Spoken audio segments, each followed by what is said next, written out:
Ministri e punëve të jashtme të Finlandës, Elina Valtonen, e cila është edhe kryesuese e OSBE-s, ka dhënë mesazhin në Prishtinë se kuvendi nuk është konstituuar konform kushtetutës. Në një konferencë për media, ju bëri thirrje që institucionet e reja të formohen sa më shpejt. I welcome the election of the new speaker of the assembly. Mirpres zgjedhjen e kryetarit të ri të kuvendit dhe shpresoj që procesi i konstituimit të kuvendit të bëhet në përputhje me kushtetutën dhe që ne do të shohim një qeveri të re së shpejti, me të cilën presim të vazhdojmë bashkëpunimin tonë.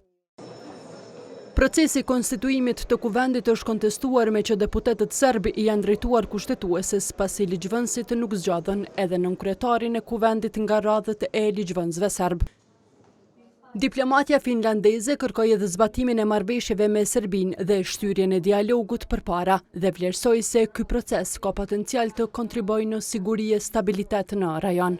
With the appointment of Me emërimin e përfaqësuesit të ri të posaçëm për dialogun Prishtinë-Beograd, riafrimimi i zotimeve në dialog dhe avancimi i zbatimit të marrëveshjeve ekzistuese janë thelbësore për të pasur sukses. Gjatë qëndrimit në Kosovë, Ministri e Punëve të Jashtme të Finlandës nuk takoi kryeministrin në detyrë Albin Kurti e as homologën e saj Donika Gërvalla. Ajo nuk tregoi as nëse me ta do të takohet jashtë zyrës së qeverisë. Let me put it this way. Le ta themi kështu, ne shpresojmë fuqishëm që shumë shpejt do të ketë një zgjidhje për ngërçin në kuvend dhe qeveri. Valtonen është pritur nga presidentja Vjosa Osmani. Pas takimit, Osmani ka bërë të ditur se është diskutuar për zhvillimet e fundit në vend, rolin që OSBE-ja ka luajtur ndër vite në Kosovë, si dhe prioritetet e saj aktuale.